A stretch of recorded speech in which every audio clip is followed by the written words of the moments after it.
Back to another edition of the ARCA Zoomcast. Hello. And of course, that's ARCA PR Director Charlie Crawl. You know who I am. I'm Casey Campbell. Thank you so much for joining us.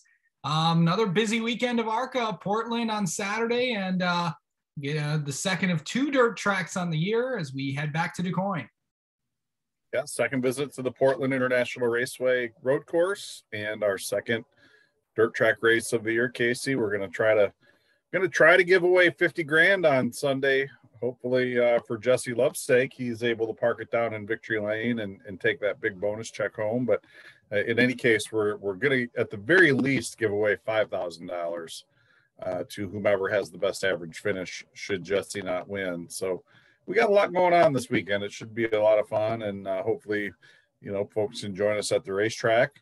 And if not, watch us live on Flow and live on Mav. Yep. Yeah, both races actually will be on Flow Racing. So, and also the main ARCA race will be on Mav TV. So, kind of going into that, we return to the second dirt race of the year at Duquoin. Obviously, as everybody knows, last year's race was, I don't think a lot of people were happy about how last year's race went. But what's the plan this year with everything going on? Well, I mean, just like we always do, we hope for a great week of weather, and hopefully we can get that USAC race in on Saturday. And I don't think people understand just how critical it is for our race to have that USAC race on Saturday to get that track worked in and get some rubber laid down. And we didn't have that last year at Duquoin, and we didn't have it last week at Springfield. So it makes a big difference when we get that race in prior to. So weather looks like it's going to be great, Casey. It shouldn't be an issue, and I expect track conditions will be much better this go around. Yeah, for sure. I know that with racing on dirt, what is that like? You know how much Springfield was be part of the Illinois State Fair, and now you get to be a part of another state fair at Duquoin. Yeah, it's great to race on dirt, Casey. It really is a connection straight back to the roots of the sport, and doing it at a fairgrounds and doing it, during the fair really does just elevate the feel of that event, makes it kind of feel like it's a big time deal. And, it does, it really does get us right back to the roots of where this whole thing started from. And if you know anything about, ARCA and how we feel about these things, that is very, very important to us. We really do want to stay connected to the grassroots of this, and we don't want to lose sight of where we've come from. And these two events take us right back to 1953. They really do. It's great to be a part of these two long running state fairs, and I know there are a lot of people out there who have a lot of opinions about these races, but I love going to these places. It's very cool.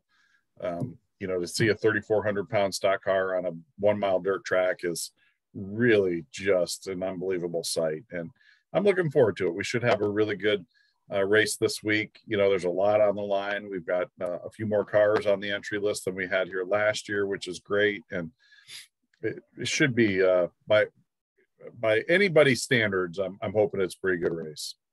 Yeah, for sure. 21 cars are in the field this weekend at Duquoin. It's a significant increase of how many cars were in there from last year. It just, I think every race but one, you guys have, Yeah. And that's how we, obviously we'd love it if 40 cars showed up every week, Casey, but, we understand it's a process and it takes time, and we're up every race this year. We've been up a couple of cars, if not more, from where we were last year. So, that's important. It shows us that we're kind of going in the right direction, and we're just going to keep working hard and keep trying to make it happen. Something I didn't get a chance to ask you about last week was the East Series. The East Series, of course, ran in Milwaukee, the last three combo races with the main series. Just for people that don't know or maybe have forgotten, what's the East Series going to look like in the next year and stuff? I think it's going to look pretty similar to what it has looked like, Casey. Obviously, I just said we'd love to have more cars.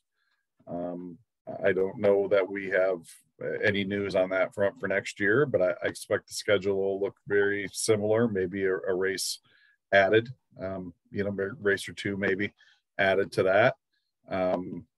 I've got some high hopes that a couple of those tracks that have expressed some interest will end up, on the schedule. And I think if we can get that, I think we'll raise the profile a little bit. But, I think our goal is for the East is for it to be very much like the West, 10, 11, 12 races, a pretty good, standalone car count of, 16 to 20 regulars, and and then we mix in some interlopers here and there. I think if we could get it to that point here in the next couple of years, we'd be pretty happy with it. For sure. You look at where, of course, the West Series coming up this weekend in Portland. Obviously, 13 cars on a road course. So, this time you're partnering with the IndyCar Series. What's that? Yeah. So our car count there is a little down from where we were earlier in the season. The Pedroncellis have, their business is doing gangbusters, and that's great. But it's unfortunately has taken them away from the racing side of things here. And, I know there are some other teams who would like to come and make that trip up, but the fuel cost being what it was and what it is just makes it a little, out of reach for now. So, we still have a lot of momentum out on the West Coast. There are a lot of people who have race cars and a lot of people who have really expressed an interest in coming and racing with us. And, we still think there's a lot of real good positive energy flowing out West, but it's going to be tough here the next couple of weeks. I think as we float outside of that Southern California base where a lot of those teams are located, because the fuel cost really is just the determining factor right now. But, I think when we get to, places like Vegas and Phoenix, those are high profile events in conjunction with a NASCAR National Touring Series event. So I think we'll see some pretty good car counts at those. You talk about All-American, that's a tight little bull ring. Even if you have 15, 16 cars there, it's still going to put on one heck of a race. So, I think we get through Portland.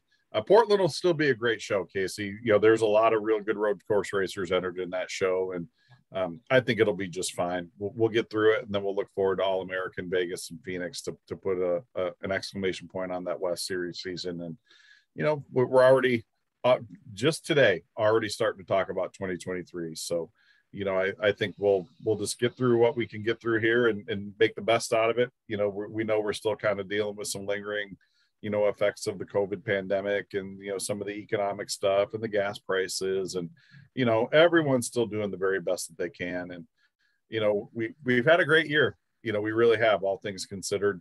Car counts have been great. Races have been fun. Races, fans have been entertained. And, I think we'll consider where we're at here pretty darn good for 2022. And then we'll look forward to an even better 2023. Schedules and stuff. You brought it up. Main ARCA schedule, or you got not Casey, I'm telling you, yeah, and I tell you this every year. Yes. You know when to expect it. I got no news for you. I know. The Cup schedule is yet. So yeah, you know when to expect it. It's not going to be for a while yet, buddy. I think I can tell you with all confidence, the vast majority of the venues will look identical to what they look like this year. I don't see many changes, if any, as far as which racetracks we go to. We had a couple of real big home runs here this year, Casey. And I'm so excited to even think about going back to IRP in conjunction with trucks, and some of the other events we had this year that were just, Elko is always pretty solid. Yeah. I'm so excited for what we've got going on at Toledo. And I think we'll look forward to a pretty similar schedule. Just the dates may change. Maybe one track, cycles in for another, but I think it'll look pretty similar. And then we'll start filling those dates in. But we got to wait for those national series schedules to be put together first. And then you look at, Toledo coming up with the championship race. Hasn't been the championship race, I believe, since 2011. To have it there, and now the difference is, I know that if Kansas was still out at state, I think it would probably still be the championship date. But now the biggest changes with this race is that now everybody can compete. Obviously, at Kansas is only it's only the 18 and up can Yeah. So, well, I like to think we'll have a pretty good car count there at Toledo Speedway. I'm hoping it'll be pretty similar to where we were there at Milwaukee. I know Andy Jankowiak has already said, "Hey, if I make it through Bristol, I'm coming. I want to come. I want to come run at your home track." So, obviously he's got some other things cooking, and he does have to get through Bristol unscathed. But to even have somebody like Andy, who is the kind of guy that we need to have in the series. We need, I tell people all the time, we need 5 more Greg Van Alst and 5 more Andy Jankowiaks. But to have someone like him even, say they're interested in coming is great. And I think we'll have a great car count there. I think we're going to have a just an awesome weekend. We got a lot of things in the fire for October 7th that you'll find out about very, very soon. And it's going to be a big weekend here in T-Town, and we're looking forward to it, Case. And I can't wait to be down there. So I'll be down there for the championship race. So it'll be exciting. You know how much I love Toledo Speedway, the action track, as I like to call it. Yeah, so should be fun. It should be fun there. But an exciting weekend this week for ARCA at Portland and Duquoin. This weekend, tune in next week. We're going to talk about Kansas, the second of 2 Kansas states. Should be a fun one. Should be a fun one, Casey. I look forward to it.